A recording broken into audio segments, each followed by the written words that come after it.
Les minéraux du sous-sol sont des compléments qui sont essentiels et très importants pour l'industrie, que ce soit l'industrie des batteries, que ce soit pour l'industrie téléphonique, que ce soit pour l'industrie électronique.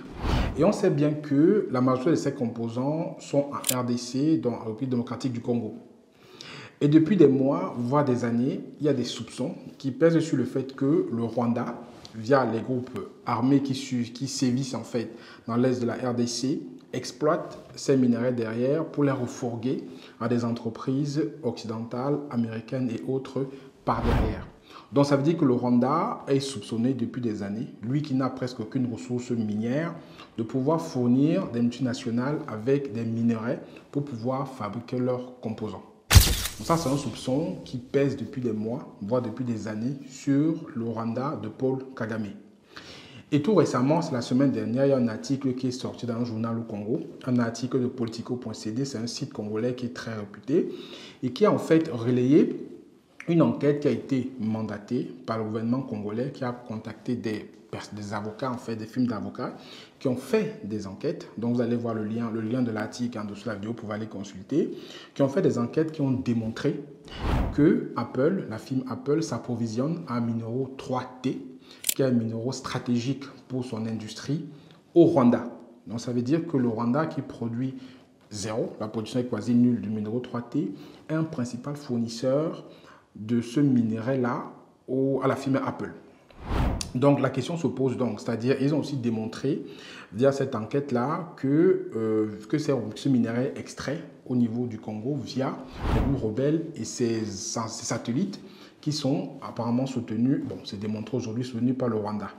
Donc la question se pose en fait aujourd'hui, quelle est donc cette image? Que serait, on va dire aujourd'hui, l'économie rwandaise sans les minerais qu'ils exploitent au Congo et qu'ils vendent en catimini aux firmes internationales?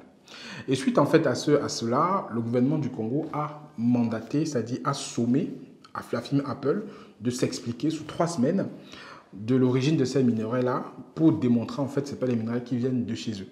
Donc c'est en fait un sujet qui va faire beaucoup de tapage, beaucoup de bruit, on n'en parle pas beaucoup assez, mais je veux qu'on ait une réflexion collective à ce sujet-là.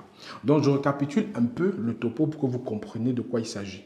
Donc c'est le fait qui a été démontré que la firme Apple et d'autres entités rachètent le minerai 3T, qui est un minerai très stratégique, au Rwanda.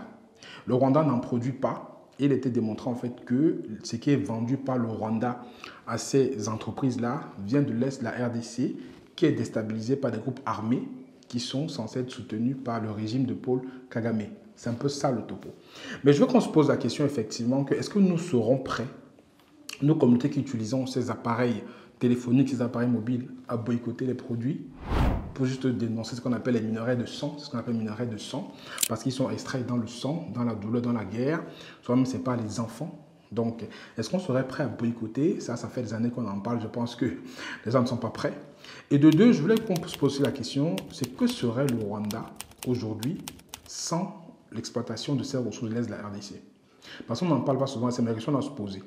Aujourd'hui, je ne m'avance pas beaucoup quand je dis, et ça a été démontré, que le président du Rwanda aujourd'hui est un pion des États-Unis. C'est-à-dire il est un pion des États-Unis et c'est même eux qui l'ont soutenu depuis qu'il a pris le pouvoir. Et pourquoi est-ce qu'aujourd'hui la communauté internationale reste silencieuse sur tout ce qui est démontré, les exactions qui se font en RDC par rapport à l'Est du Congo, par rapport aux minerais qui sont extraits de façon un peu illégale? Parce que ce que le Rwanda vend, ça ne l'appartient pas. Ce que le Rwanda vend, c'est qu'il extrait du sous-sol de la RDC de façon illégale et il vend à des firmes comme Apple qui achètent pour fabriquer les téléphones que nous utilisons tous.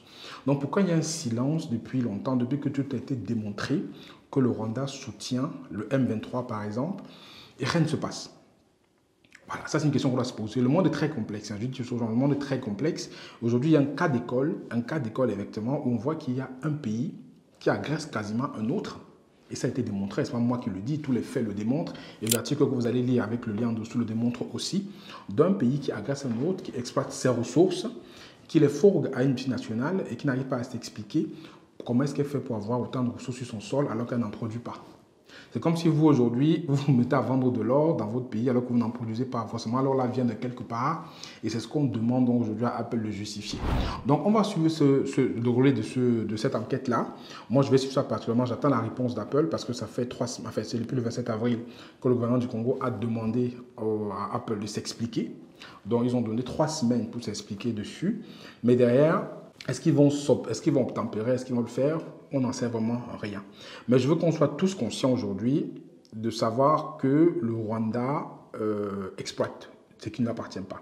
Je veux qu'on soit tous conscients que c'était démontré, prouvé et que, en cautionnant ou pas, qu'il y ait ce conflit qui est vraiment très complexe à comprendre, qu'il y a quand même quelque chose derrière qui est lié au minerai, qui est une ressource, où il y a des influences stratégiques très grandes par rapport aux enjeux économiques et industriels. Parce que je ne sais pas si aujourd'hui, si Apple et d'autres entités dialoguaient directement avec le gouvernement congolais pour acheter le minerai, est-ce que ce sera le même coût? Est-ce que ce sera les mêmes conditions?